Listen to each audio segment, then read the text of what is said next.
നമസ്കാരം പ്രിയപ്പെട്ടവരെ, മറ്റൊരു പ്രധാനപ്പെട്ട വിഷയമാണ് ഇന്നത്തെ വീഡിയോയിൽ നമ്മൾ ചർച്ച ചെയ്യുന്നത്. അതിന് മുന്നോടിയായിട്ട് നമ്മുടെ നാടിൻ്റെ എല്ലാ വിഷയങ്ങളും ചർച്ച ചെയ്യപ്പെടുന്ന ഞങ്ങളുടെ ഈ ഫേസ്ബുക്ക് പേജും ഇൻസ്റ്റാഗ്രാമും ഒന്ന് ഫോളോ ചെയ്യാൻ അഭ്യർത്ഥിക്കുകയാണ്. അതുപോലെ തന്നെ യൂട്യൂബ് KS പുരം എന്ന യൂട്യൂബ് ചാനലും ഒന്ന് സബ്സ്ക്രൈബ് ചെയ്ത് സഹകരിക്കണമെന്ന് അഭ്യർത്ഥിക്കുന്നു. ഭൂമിയിലെ ബഹുഭൂരിപക്ഷം വരുന്ന ജൈവ വൈവിധ്യങ്ങളുടെയും ഉറവിടമാണ് മരങ്ങൾ. മണ്ണ് സംരക്ഷണം, ജലസംരക്ഷണം തുടങ്ങിയ അടിസ്ഥാന ധർമ്മങ്ങളും മരങ്ങൾ നിർവഹിക്കുന്നുണ്ട്. ഭൂമിയുടെ ആവാസ വ്യവസ്ഥയുടെ പ്രധാന കണ്ണിയാണ് മരങ്ങൾ. അതുകൊണ്ടാണ് മരം ഒരു വരമാണെന്ന് പറയുന്നത്. മരങ്ങൾ നശിപ്പിക്കപ്പെടുന്ന ഈ കാലഘട്ടത്തിൽ മരങ്ങളുടെ പ്രസക്തിയെ തിരിച്ചറിഞ്ഞുകൊണ്ട് അവയെ സംരക്ഷിക്കുകയും അതിനുവേണ്ടി ജീവിതം തന്നെ മാറ്റിവെച്ചിരിക്കുന്ന വ്യത്യസ്തനായ ഒരു മനുഷ്യനെയാണ് ഇന്ന് ഞാൻ പരിചയപ്പെടുന്നത്. തഴവ വട്ടോറമ്പ് ജംഗ്ഷന് തെക്കുവശമാണ് അദ്ദേഹത്തിൻ്റെ വീട്. അദ്ദേഹത്തിൻ്റെ വീടിൻ്റെ പേര് പോലും നോക്കൂ, തങ്കവനം എന്നാണ്. വീടിൻ്റെ മുൻവശം തന്നെ തീർത്തിരിക്കുന്ന നോക്ക്, വള്ളിച്ചെടികൾ കൊണ്ട് മനോഹരമായി തീർത്തിരിക്കുന്ന ഒരു ആർച്ചാണ്. ഒരു പ്രത്യേക വൈബാണ് ഇവിടെ നമുക്ക് കിട്ടുന്നത്.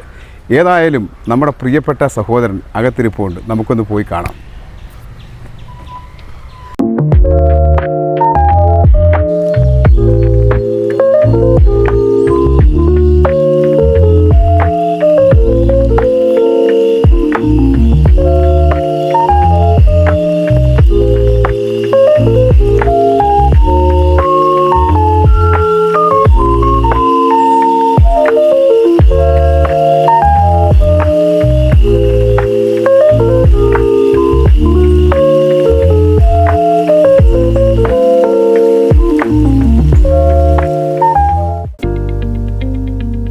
കാണുന്ന മരങ്ങളൊക്കെ എൻ്റെ ഓർമ്മകളാണ്, എൻ്റെ ഉമ്മയുടെ ഓർമ്മകളായി കാണുന്നത്. ഇത്രയും ഉമ്മയുടെ സ്മരണാർത്ഥമാണ് നമ്മളിതെല്ലാം.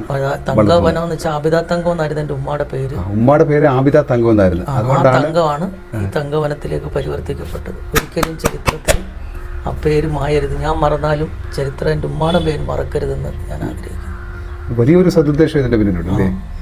എത്ര ഏക്കറാണ് ഇത്? മൊത്തം 2.5 ഏക്കർ കുടുംബവസ്തു.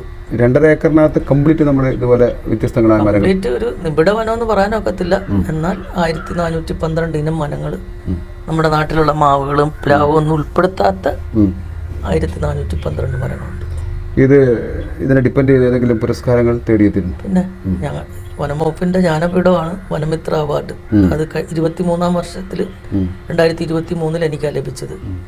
പിന്നെ ചെറിയ ചെറിയ ഒട്ടനവധി അവാർഡുകൾ ലഭിച്ചിട്ടുണ്ട്, അനുമോദനങ്ങൾ കിട്ടിയിട്ടുണ്ട്. പ്രാദേശിക തലത്തിലും സംസ്ഥാന തലത്തിലും ഒരുപാട് സ്ഥാപനങ്ങൾ അവാർഡ് തന്നിട്ടുണ്ട്. ഞാൻ, എൻ്റെ വൈഫ്, 3 മക്കൾ, 2 പേരും നിയമ വിദ്യാർത്ഥികളാണ്. ഇളയാള് +1 പഠിക്കും. ഫാമിലിയുടെ ഒരു വലിയ സപ്പോർട്ട് ഇക്കാര്യത്തിലുണ്ട്. പിന്നെ അവരുടെ ഓരോ അധ്വാനം ഇതിന്റെ പിന്നിലുണ്ട്. ഒരാൾക്ക് ഒരുമിച്ച് ഇത് ചെയ്യാൻ പറ്റത്തില്ല. ഫാമിലിയുടെ മാത്രമല്ല, നാട്ടുകാരുടെ ഉണ്ട്. ഓരോ മരങ്ങളും ഒന്നിനൊന്നിന് വ്യത്യസ്തമാണ്. ഇത് പാണ്ഡവന്മാരുടെ ഓർമ്മയ്ക്കുള്ള ഒരു ചെടിയാണ്. പാണ്ഡവന്മാർ രാത്രി ഇതിന്റെ ഇല കത്തിച്ചിട്ടാണ് അവർ വനവാസ സമയത്ത് പ്രകാശം ഉണ്ടാക്കിയതെന്നാണ് അറിയപ്പെടുന്നത്. ഇതിനെ പാണ്ഡവ ടോർച്ച് എന്നാണ് അറിയപ്പെടുന്നത്. ഇതിന്റെ ഇലയ്ക്ക് ഒരു ഓയിൽ കണ്ടന്റ് ഉണ്ട്. അപ്പൊ എണ്ണ ഒഴിക്കാതെ തന്നെ ഇത് കത്തും. ഈ ചെടിയുടെ അടുക്ക് അണലി വരത്തില്ല. അണലി വേഗം ഈ പരിസരത്ത് പോലും അണലി വരത്തില്ല. ഞാൻ പലപ്പോഴും ശ്രമിച്ചിട്ടുണ്ട് ഇതിന്റെ പരിസരത്ത് ഒരു അണലി വരുമോ എന്നുള്ളത്. ഇതിന്റെ പേര് അണലി വേഗം എന്ന് പറയും. എനിക്ക് വയനാട് ജില്ലയിലെ ഒരുപാട് ആദിവാസി സുഹൃത്തുക്കളുണ്ട്. അവരിൽ നിന്നുള്ള കൊളോക്കിയലായിട്ട് വാക്കായിട്ട് കിട്ടുന്ന അറിവുകൾ, അല്ലാതെ ഒരു ആധികാരിക പഠനമല്ല. എനിക്ക് ഇതിന്റെ ആ ഉൾപ്രദേശം കാണുമ്പോഴേ എത്ര വയസ്സ് തോന്നിക്കുന്നുണ്ട്, എത്ര വർഷം തോന്നിക്കുന്നുണ്ട് പഴക്കം. വളരെ വലിയ മിയാവാക്കി വനം. ഇത് 4 വർഷമായിട്ടുള്ളൂ. ജപ്പാനിലെ മിയാവാക്കി 1 മീറ്ററോളം മണ്ണെടുത്തിട്ട് തൊണ്ട്, ചകിരി, ചാണകം ഇട്ട് നമ്മൾ ഫില്ല് ചെയ്തിട്ട് 3 തരം മരങ്ങൾ വെക്കും. ആ മരങ്ങൾ വെച്ചിട്ട് ഒന്ന് ഏറ്റവും വലുത്, ഇടത്തരം, കുറ്റിച്ചെടികൾ. പെട്ടെന്ന് വൽക്കരണം നടത്തുന്ന ഒരു ജപ്പാൻ സമ്പ്രദായം ഇതാണ്. പെട്ടെന്ന് കയറി വലക്ക് നമുക്ക് തോന്നും ഒരു 10-100 വർഷമായെന്ന് തോന്നും. ഈ ഋഷിവര്യന്മാരൊക്കെ പിന്നെ നമ്മുടെ വസ്ത്രമായി ഉപയോഗിച്ചിരിക്കുന്ന ഇതിന്റെ തൊലിയായിരുന്നു. മരവുരി എന്ന് പറയുന്ന മരമായിരുന്നു ഈ മരം. ഇത് നമ്മുടെ രുദ്രാക്ഷം അവർ കഴുത്തിൽ അണിയുന്ന മരമാണ്. അണലി വേഗം ഉണ്ടത് കൊണ്ട് ധൈര്യമായിട്ട് അകത്തോട്ട് പോകല്ലോ, പാമ്പൊന്നും കാണത്തില്ലല്ലേ? ഒരു കുഴപ്പമില്ല. നമ്മളെ ഉൾവനത്തിലോട്ട് പോകുന്ന പ്രതീതിയാ, കാര്യം നിസ്സാരമല്ല. ഇത് കണ്ടാൽ ചെറുതാണെങ്കിൽ ഇത് വളർന്നു കഴിയുമ്പോൾ ഇത് ആ മരുത്തുമരം എന്ന് പറയും. ഇത് വെള്ളം ശേഖരിച്ച് വെക്കും. അപ്പോൾ നമ്മൾ എന്തെങ്കിലും ഒറ്റ അടി കൊടുക്കുകയാണെങ്കിൽ ലിറ്റർ കണക്കിന് വനവാസികളൊക്കെ കാട്ടി പോകുമ്പോൾ ഈ മരുത്തുമരം പൊട്ടിച്ച് വെള്ളം എടുക്കും. ആന ചവിട്ടി പൊട്ടിച്ച് ഈ വെള്ളം എടുക്കും. ഇത് മരുത്ത് വെള്ളം ശേഖരിച്ച് വെക്കുന്ന ഒരു ചെടിയാണ്. ഇനി ഈ കുളവുണ്ട് അങ്ങോട്ടാ പോന്നപ്പാ. ഈ ഏരിയയിൽ എവിടെ മഴ പെയ്താലും റോഡിൽ കൂടെ എല്ലാവരും വെള്ളം ഒഴുക്കി വിടാനാണ് ശ്രമിക്കുന്നത്. നമ്മൾ ആ ഭാഗത്തൊക്കെ പൈപ്പ് വെച്ച് വെള്ളം ഇങ്ങോട്ട് ശേഖരിക്കും. ശേഖരിക്കും. ഇത് സംഭരണിയാ. ഇത് നൂറ്റാണ്ടുകൾ പഴക്കമുള്ള കുളമാണെങ്കിലും ഈ കുളം നികത്താത്തോണ്ടാണ് ഞങ്ങളുടെ വാർഡിൽ ഒരിക്കലും പൈപ്പിന്റെ ഉപയോഗമില്ല. വാട്ടർ അതോറിറ്റിക്കാർ ഈ വാർഡിൽ ഇല്ല. പൈപ്പ് ഉപയോഗിക്കുന്നില്ല. എല്ലാവരും കട്ട് ചെയ്യുക. കാരണം ഈ ഒരൊറ്റ കുളം ഭൂമിയിലേക്ക് വെള്ളം ഊറി ഇറങ്ങാനായിട്ട് സഹായമാണ് പഴയ കുളങ്ങൾ. ഈ നമ്മുടെ കൊല്ലം ജില്ലയിൽ മാത്രമേ ചെന്തുരുണി എന്ന മഴ പിടിക്കത്തുള്ളൂ. അതുപോലെ മീനച്ചലാറിന്റെ തീരത്ത് മാത്രം പിടിക്കുന്ന വഞ്ചിമരമാണ് ഇത്. അത് നമ്മൾ കൊണ്ടുവന്ന കിളിക്കട്ടെ എന്നുള്ള സ്വപ്നത്തിൽ കൊണ്ട് വെച്ചേക്കുന്നതാണ്. എനിക്ക് ഏറ്റവും കൂടുതൽ ആനന്ദം കിട്ടിയ ഒരു മരമാണ് ഇത്. ഇത് വംശനാശം സംഭവിച്ചു പോയ ഒരു മരമാണ്.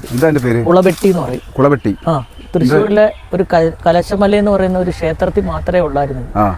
ഞാൻ അവിടെ പോയി എയർലയറിങ് ചെയ്ത് കിട്ടിയ മരം കുളവെട്ടി. നമ്മൾ യൂട്യൂബിലൊക്കെ പരിശോധിച്ചാൽ വംശനാശം സംഭവിച്ച അതിന്റെ ഇത് മണ്ണിലെ ഈ പുഞ്ച വെള്ളം കെട്ടിയിരിക്കുന്ന ഭാഗത്ത് മാത്രമുള്ള ഒരെണ്ണം. ഇത് പ്രത്യേക ഒരു ചിത്രശലഭം ഇതിലെ മുട്ടയിടത്തോട്. അങ്ങനെ പല ജൈവവൈവിധ്യമുള്ള ഒരു ചെടിയാണ്. മരണത്തിൽ നിന്ന് രക്ഷപ്പെടുത്തി നമ്മൾ കൊണ്ടുവന്ന് ഇവിടെ കയറി വന്നിട്ടുണ്ട്. ഇപ്പൊ രണ്ടാമത്തെ വളരെ അഹങ്കാരത്തോടെ പറയും കലശമല കഴിഞ്ഞാൽ എൻ്റെ വീട്ടിലോട്ട് വന്നാൽ കുളവെട്ടിയുമായി. ഇത് പരവൂരിലെ ക്ഷേത്രത്തിൽ മാത്രമുള്ള പനച്ചി എന്ന് പറഞ്ഞൊരു വംശനാശം സംഭവിച്ചൊരു ചെടിയായിരുന്നു. പനച്ചി അത് ബുദ്ധമുള. ഈ മുളയുടെ പേര് നമുക്ക് കാണാൻ പറ്റത്തില്ല. ആസാമി മാത്രമേ ഉള്ളൂ. കണ്ടില്ലേ വടി പോലെ പോകുന്നത്. 26 സൈസ് മുളയുണ്ട് മൊത്തത്തിൽ. 26 സൈസ് തുളസിയുണ്ട്. വീണ്ടും ഒരിക്കൽ കൂടി ചോദിക്കുക, ഈ കാട്ടിനുള്ളിലൂടെ പോകുന്ന പാമ്പൊന്നും ഇല്ല? ഉറപ്പിച്ചു പോകാമല്ലോ. പാമ്പിന് ഭയങ്കര വിവേകമുള്ള ഒരു ജീവിയാണ്. വൃദ്ധദാരു. പ്രായം കുറയ്ക്കാനുള്ള സാധനം എനിക്ക് വേണം. ഇതാണ് ഈ സാധനമാണ് പുല്ലാഞ്ഞി മരം എന്ന് പറയും. ഇത് വെള്ളം ശേഖരിച്ച് വെക്കുന്ന ഒരു വള്ളിച്ചെടിയാണ് പുല്ലാഞ്ഞി. കരിമുള എന്ന് പറയും. നമ്മൾ ഇതിന് യഥാർത്ഥ പ്രായമായി കഴിഞ്ഞാൽ ഇതിന്റെ തടി കറുത്ത കളറായി മാറും. സാധാരണ പച്ചമുള കറുത്ത മുള കരിമുള എന്നാണ് ഇതിനറിയപ്പെടുന്നത്. വളരെ റയർ കേസിലുള്ള ഒരു മുളയാണ്. ചന്ദ്രമുഖി രുദ്രാക്ഷം എന്നാണ് ഇതിനറിയപ്പെടുന്നത്. ചന്ദ്രമുഖി രുദ്രാക്ഷം അത് കേരളത്തിൽ നശിച്ചു. കുടപ്പന എന്ന് പറയും. കൃഷ്ണനാല് എന്ന് പറയുന്ന ആളുടെ ഒറിജിനൽ അല്ല. ഇതാണ് കൃഷ്ണനാല്. കൃഷ്ണൻ കോരി കുടിച്ചാണ്ടോ ഈ ആല് ഇതേപോലെ ഇരിക്കുക ഓരോ ഇലയും. സംഭവം മനസ്സിലായോ? ഇതാണ് ഒറിജിനൽ കൃഷ്ണനാല്. ഇത് വെച്ചാണ് കൃഷ്ണൻ നെയ്യ് കോരി കുടിച്ചേക്കുന്നത്. ഇതാണ് തങ്കമുള്ള് ഉണ്ടോ? ഇത് ഈ ബാക്ടീരിയയും വൈറസിനെയൊക്കെ അബ്സോർവ് ചെയ്തിട്ട് ഇത് റോസാ കളറായി തീരും. ഇതൊക്കെ വിശദീകരിച്ചാൽ ഒരുപാട് സമയം വേണ്ടി വരും. നിരവധി ജീവജാലങ്ങളുടെ ആവാസ വ്യവസ്ഥ ഇവിടെയാണ്. ഒരുപാട് ജീവജാലങ്ങൾ ഇവിടെ ഉണ്ട്. ഈ മരത്തിൻ്റെ പേര് കടമ്പ് മരം എന്നാണ്.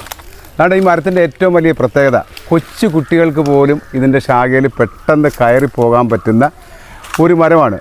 ഇതിന് ഐതിഹ്യമായിട്ട് ബന്ധമുള്ളൊരു മരമാണ്.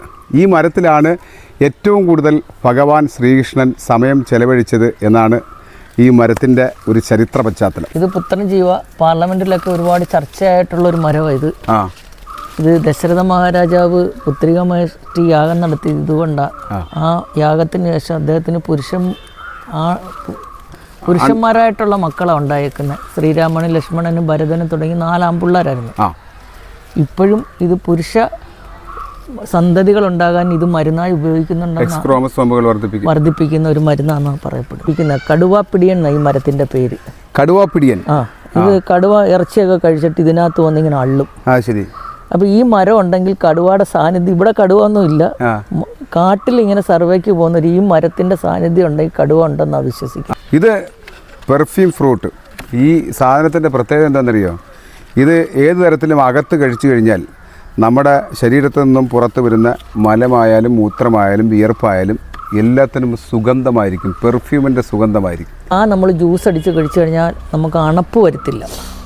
അതാ ബ്രസീലിലെ കളിക്കാർ 1.5-2 മണിക്കൂർ നിന്നാൽ ഇതിൻ്റെ ജ്യൂസ് കളിച്ചിട്ട് അവർ ഫുട്ബോൾ കളിക്ക് ഇറക്കുന്നതെന്നാണ് പറഞ്ഞു കേട്ടിട്ടുള്ളത്. അപ്പം ഈ ഹൃദയമിടിപ്പ് കുറയ്ക്കും അല്ലേ? ശരീരത്തിൽ നമ്മൾ പെട്ടെന്ന് കുഴയത്തില്ല. ഇത് വേറെ സാധനം കല്ലുവാഴ എന്ന് പറയും. ഇത് പ്രഷറിന് മരുന്നായിട്ട് ഉപയോഗിക്കും. ഇതിൻ്റെ പഴത്തിനകത്തൊരു കല്ലുണ്ട്. ആ കല്ല് നമ്മുടെ ഈ ചക്കക്കുരുവൊക്കെ പോലെ അല്ലേ, അതേപോലെയൊക്കെ തന്നെ ഉള്ള സാധനമാണ്. അത് കഴിക്കുക എന്നുള്ളത്. അത് കഴിച്ചാൽ ഈ പ്രഷറിന് ശമിപ്പിക്കാനുള്ള ഒരു നല്ല ഔഷധമാണെന്നാണ് പറയപ്പെടുന്നത്. ഫ്ലേഷ്യ ലോകത്തെ ഏറ്റവും വലിയ പൂവ്, അതിൻ്റെ ഒരു അടുത്ത് വരുന്ന ഒരു പൂവാണ് ഇത് ഏറ്റവും ചെറുതാണ്. ഇത് ഇനി ഒരുപാട് വികസിക്കും. ഇത് മധുരമുള, ഈ മുളയ്ക്ക് മധുരമുള്ള സാധനമാണ്. ഇലയൊന്ന് കഴിച്ചേ. തലയിറങ്ങി വീഴത്തൊന്നുമില്ല. ഇല്ല, കഴിക്ക്. എന്നിട്ട് ആ വായിലെ സുഗന്ധം ഒന്ന് നോക്ക് സുഗന്ധം നോക്ക്. അടിപൊളി. ഇതാ പാൻ ചെടി എന്ന് പറയുമ്പോൾ വലിയ ഇറക്കാം. യൂറോപ്യൻ രാജ്യങ്ങളിലൊക്കെ നമ്മൾ ജീരകം കൊടുക്കുന്നത് പോലെ 5 സ്റ്റാർ ഹോട്ടലിൽ ഭക്ഷണശം കൊടുക്കുന്ന ഒരു ഇതിൻ്റെ ഒരു ഇലയാണ് അത് കൊടുക്കുന്നത്. നമ്മുടെ വായിൽ നിന്ന് സുഗന്ധം വന്നുകൊണ്ടേ ഇരിക്കും ദിവസത്തോളം. ആണോ? ഇത് മദ്യപാനികളെ കണ്ട് അടിച്ചോണ്ട് പോകും. സംഭവം മനസ്സിലായി. നല്ല മണമല്ലേ? മദ്യം കഴിച്ചിട്ട് ഇത് കഴിച്ചാലും അറിയത്തില്ല അല്ലേ? ഇല്ലല്ല. സൈലന്റ് വാലിയിൽ മാത്രം കാണുന്ന സിംഹവാലൻ കുരങ്ങൻ്റെ ഏറ്റവും ഇഷ്ടപ്പെട്ട ഭക്ഷണം വെടിപ്ലാവ് ചക്ക. ഇതിനകത്താണ് പിടിക്കുന്നത്. ഇതും ഒരു അപൂർവ ഇനമാണ്. പ്രമേഹ രോഗികൾക്ക് പറ്റിയ സാധനമാണ്. ഏകനായകം എന്നാണ് ഇതിൻ്റെ പേര്. ഇത് കഴിച്ചാൽ ഈ പ്രമേഹ രോഗം പമ്പ കടക്കുമെന്നാണ് പറയുന്നത്. എന്തായാലും ഞാനൊന്ന് കഴിച്ചു നോക്കുക. എനിക്ക് ഷുഗർ ഇല്ല എങ്കിൽ തന്നെ ഒന്ന് കഴിക്കുക. ചില്ലറക്കാരനൊന്നുമല്ല. എൻ്റെ പേര് ഒടികാൽ ഞൊണ്ടൻ എന്നാണ്. എൻ്റെ പ്രത്യേകത എന്താണെന്നറിയോ? നമ്മൾ സാധാരണ പാമ്പ് കടിച്ചു കഴിഞ്ഞാൽ പിന്നെ നമ്മൾ ഇഴഞ്ഞാൽ പോകാറുള്ളത്. ഇത് കൊടുത്തു കഴിഞ്ഞാൽ നമുക്ക് നിവർന്ന് നിൽക്കും. അങ്ങനെ നമുക്ക് പോകാൻ പറ്റും. അതുകൊണ്ടാണ് ഇത് വനത്തിലുള്ള ആളുകൾ ഇത് വളരെ പവിത്രമായി ഇതിനെ സംരക്ഷിച്ച് വളർത്തിക്കൊണ്ടുവരുന്നത്. ഈ ഔഷധ സസ്യമാണ് നമ്മുടെ ഹനുമാനെ കൊഴുപ്പിച്ചത്. മൃതസഞ്ജീവിനി എന്നാണ് ഇതിൻ്റെ പേര്.